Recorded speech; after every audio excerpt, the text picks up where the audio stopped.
welcome po dito sa aking YouTube channel, Kuya JP's channel po. Para sa video natin yon, tuturuan ko po kayo kung paano i-troubleshoot itong Platinum B20 na microphone, just in case na maka-encounter po kayo na hindi po gumagana yung isa sa mga unit or parehas po sila na green. So ito po yan, yung box nya. Premium po yung pagkaka-build nitong Platinum B20, kahit plastic lang. Maganda na rin po siya. Pero yung isa po na pwede nyo pong laging ma-encounter dito ay yung nawawala po siya sa pagka-pair dun sa kanyang receiver. So ganito po yung nangyayari niyan. Let's say turn off po natin yung isa.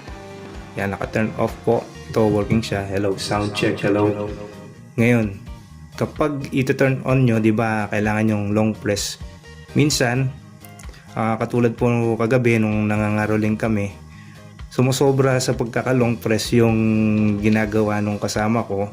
Ang nangyari, nawawala sila sa pagkaka-pair sa yung isa, yung ito, yung isang mic nawawala sa pagkaka-pair dun sa kanyang receiver. So ito, tignan nyo ha.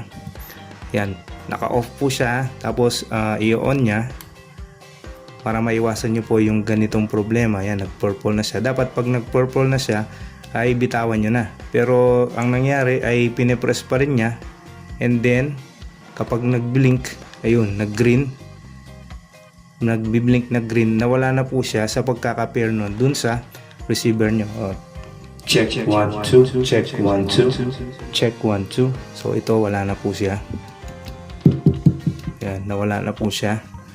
Check 1, 2, check 1, 2. Yan, nawala na siya. Ngayon, ano yung gagawin nyo just in case ma-encounter nyo po na mawala po sa pagkaka-pair itong ating Platinum B20 na mic. So madali lang, i-turn off nyo po.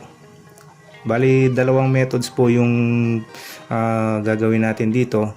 Kung sakaling hindi gumana itong first method, meron pang second method po. So itong first method, i-turn off nyo yung mic, and then long press. Huwag nyong papatayin o huwag nyong aalisin yung kamay nyo hanggang hindi pa nagbiblink siya. Magbiblink po siya, and then magta-turn siya sa violet or blue ba yan o violet. Ayan. So ayan, sound check, sound check, sound check, sound check. So ayan, working na siya.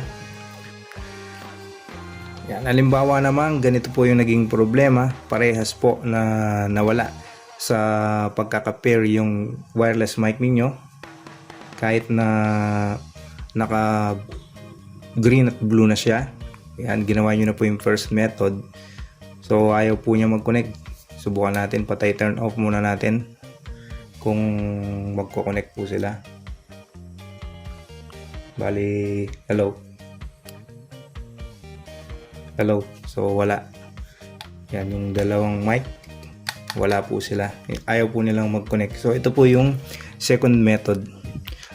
I-prepare na po natin sila gamit po yung mga frequency selector dyan sa loob nitong mic. So bubuksan po natin ito.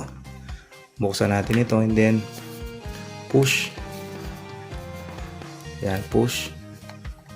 Paano po natin ma-reveal yung mga internals, pati battery. Kung gusto nyo palitan yung battery, ito, in-upgrade ko po yung battery nito ng mas mataas na capacity, 2200. So hindi po ako sure kung 2200 po talaga ito, pero mabigat naman. So ito po yung mic natin. Try natin siyang i-turn on. Ayaw po niya. Sound check. So hindi po siya naka-pair sa ating receiver. So gawin nyo, ito po ay mga frequency selector po yan, yung pahiga.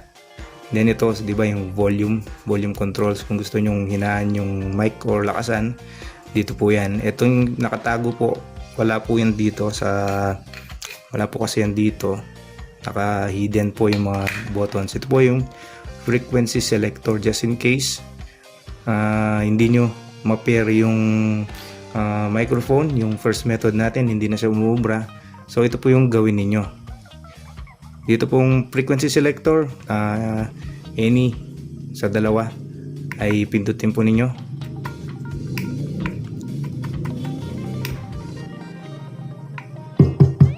Yan. i-press nyo.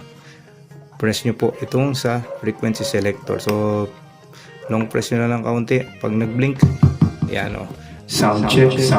So okay na po yung isang mic. Testing naman natin yung isang mic naman, yung ayusin natin.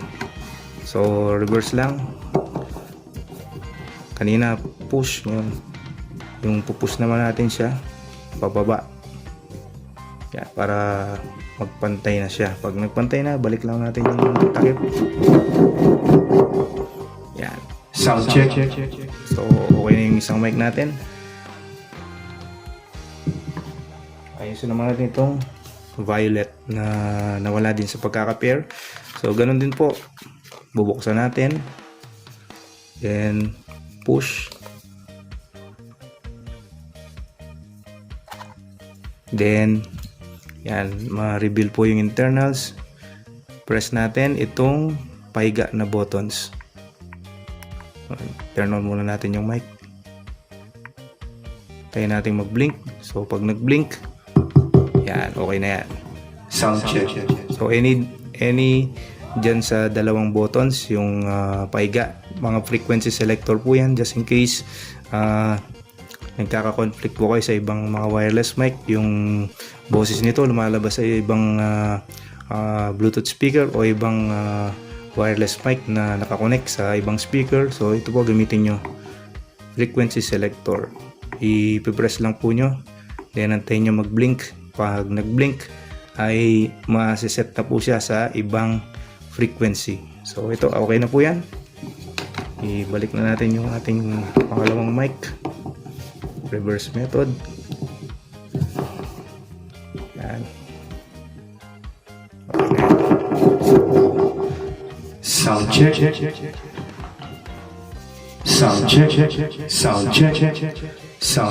So okay na po yung ating Platinum B20 mic. So applicable din po yung tinuro natin kung naka Platinum B10 na single na wireless, yung isang version po nito na single lang.